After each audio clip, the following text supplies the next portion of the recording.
I always felt that imposter syndrome, fake it till you make it. I've always felt it. Every time I met somebody, no matter what stage we were in, I'm always meeting someone that knows so much more than me. And I'm just like, what am I? I'm just a joker here. I don't even know half of what these people know. And we're hanging out with these people.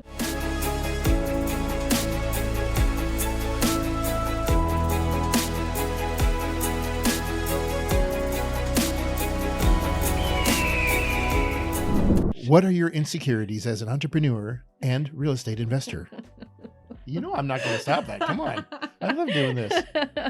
Okay, so this is a great question. And I really did think about this a lot. And I've worked with coaches over the last year. I really started working with coaches that was working on just me, not just business, because I used to hire coaches and join masterminds to work on the business. And I realized at some point, especially because of the burnout, I realized I was like, hey, it's actually time to work on me, because I am the one that's like failing being the best person I can be, the best leader I can be, the best manager I can be.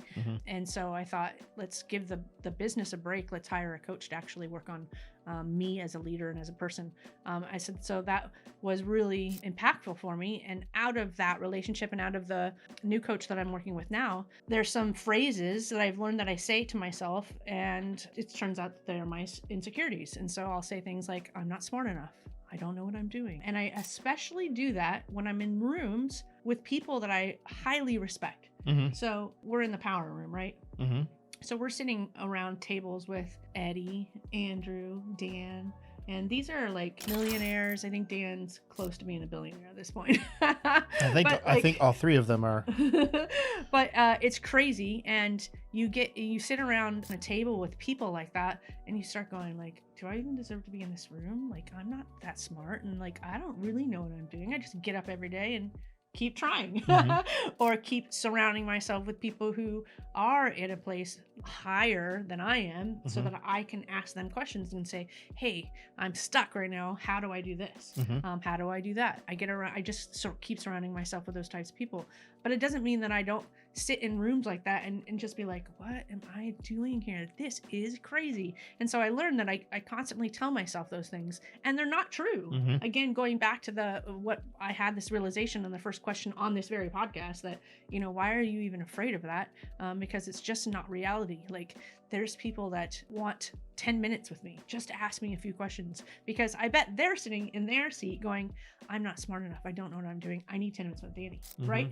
It's perspective. It's all freaking perspective. So I would say that's my probably top two insecurities that I've said to myself over and over and over the years. And so back to you, Flip. What are your insecurities as an entrepreneur and real estate investor? So, like I said, we were musicians, and for a good percentage of the years that I was a musician, I was at the top of not the top, but I was top 1%-ish of performers, and in the circle of people that I was with, and I was always a leader in everything I did. I was, a band leader, musical director, whatever, lead trumpet player, so I was always at the top. I was always leading. And when we went into art auction, well, I didn't really we were just by ourselves. There was really no one else. So it was me and you. Yeah. All right. But then when we went into real estate, I was a fish out of water. I didn't know.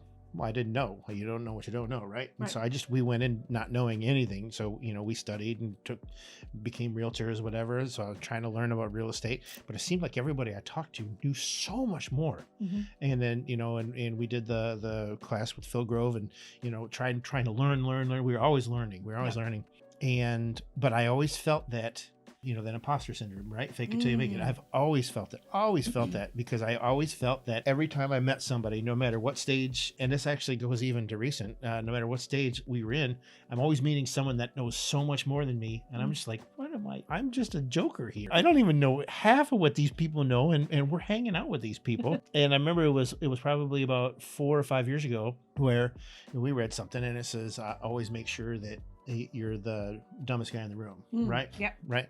And I'm like, done. I've got that down. Oh man, I am rocking that. And so, So you talk about what are my insecurities. I've always felt like I don't know as much as everyone else. I've always felt that.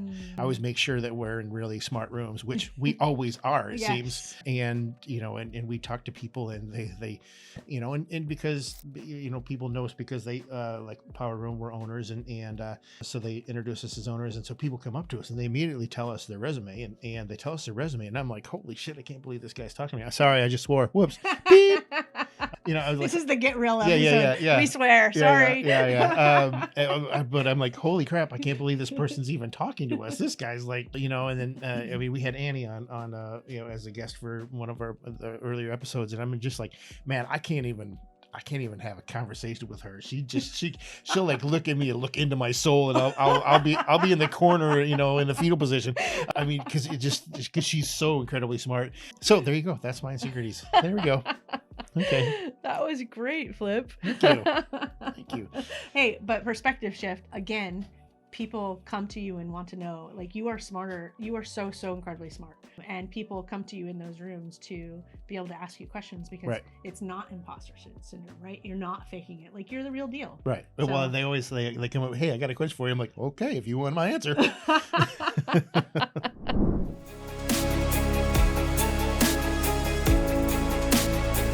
Nothing on this show should be considered specific, personal, or professional advice.